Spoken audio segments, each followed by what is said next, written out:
And I'll have a preview of this week's football game against Army. Ball State sports news after this. Welcome everybody to NewsLink Sports. I'm Kevin Roth. Big football game this weekend, and most BSU fans are preparing to root for the Cardinals come Saturday. A few, though, will have a bit of a conflict of interest come game time. The Ball State Cardinals gained some momentum last weekend with a win against Buffalo and are now gearing up for visiting Army this weekend. While most of their fans are preparing for the game, members of the Ball State ROTC are getting ready for their own event that day, the Army Challenge. We, as Ball State ROTC, have partnered with Chase Charlie. They run the annual 5K every year.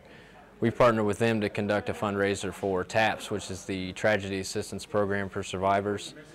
The Cardinal Battalion will compete in the Chase Charlie 5K run that morning, as well as numerous other competitions to help raise money for TAPS. We're having teams of 4 run the 5K, do a rock wall, an obstacle course, and a 1 minute of push-ups challenge.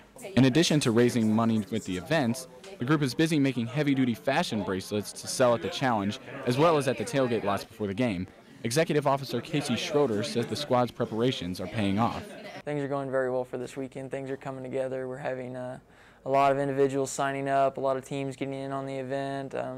I personally have seen the trophy for the event. It's pretty awesome. The battalion will head to Schumann Stadium after the challenge ends on Saturday, but the big question still remains. Who are they going to root for come kickoff? That's a tough question. I'm going to have to say Army. Chirp, chirp. The Chase Charlie 5K and Army Challenge will begin at 9 a.m. on Saturday and be followed by the BSU football game, which kicks off at 2. The women's volleyball team begins its Mid-American Conference season tonight with a home matchup against Toledo.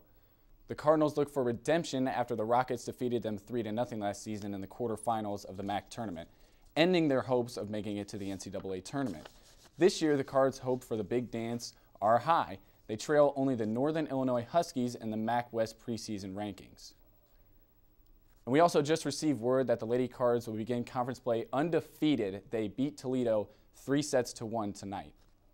And after finishing runner-up in the MVP voting for the past 2 seasons, Indiana Fever All-Star Tamika Catchings has finally gotten over the hump, winning her first WNBA MVP award.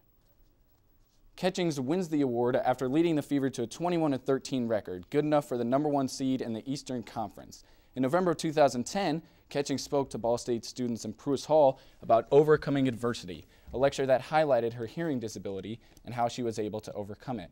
Catchings can be seen in action right now on ESPN2 as her Fever try to win Game 1 of the Eastern Conference Finals.